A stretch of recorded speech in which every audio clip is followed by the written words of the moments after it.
Hey guys, what's going on? It's Andrew from AR Media. In tonight's video, I want to review The Dark Knight Rises in 4K UHD Blu-ray. I give this a watch last night, and I want to go over the movie itself, the picture quality, the audio quality, if it's worth the double dip. Let's get to it.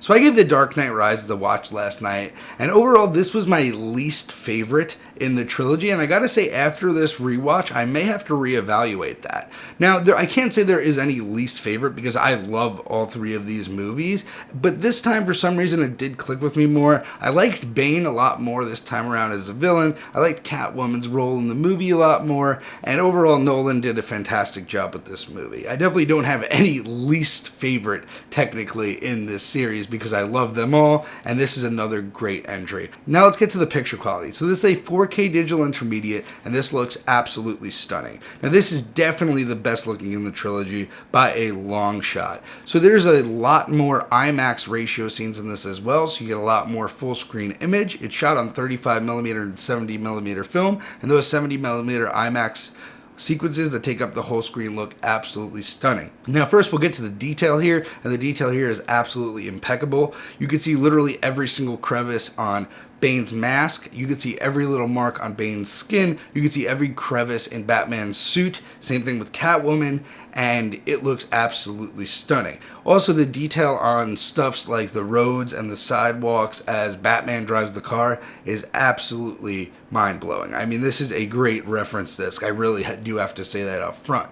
Now also the depth here is phenomenal. When Batman is flying through the city at one point, with Anne Hathaway, you can see the depth there. It is almost 3D. It looks absolutely great. Separating the foreground from the background is perfect in this movie. Now let's get to the black levels here, and the black levels are nice deep blacks here. We get perfect black levels, consistent throughout, and a lot of this movie takes place at night, a lot of it is in the dark, so those black levels are super important, and I'm glad to report that they are inky throughout and very consistent. Now let's get to the HDR. So first we'll start with those black levels I was talking about. So a lot of this movie is at night, and a lot of it is like landscape shots of New York City at nighttime, and I gotta say those dark inky blacks amongst all the neon lights coming off of different buildings in Gotham City look absolutely stunning. And those are IMAX sequences as well, so it takes up the full screen, and the HDR there looks beautiful. Compared to the Blu-ray, there are way more nuances in the color. There's some standout scenes in this movie also. Right when I threw it on, that first sequence with Bane on the plane, all shot in IMAX, full screen, looks absolutely beautiful. The colors there all pop off the screen, and it looks phenomenal. There really is not much else I could even say. The HDR is perfectly used here. There's great shadow detail in those darker scenes. Once specifically when Batman and Catwoman team up for the first time, it is a very dark scene. In the Blu-ray it was hard to tell exactly what was going on, and in this you can make out every little detail.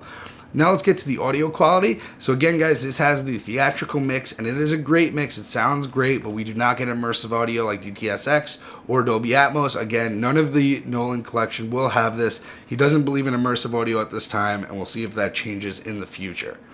Anyway guys, I hope you like this review. Let me know down below what you think of this review. Let me know down below if you watched this movie yet, what you thought of it. Subscribe down below for more content. Have a good night guys.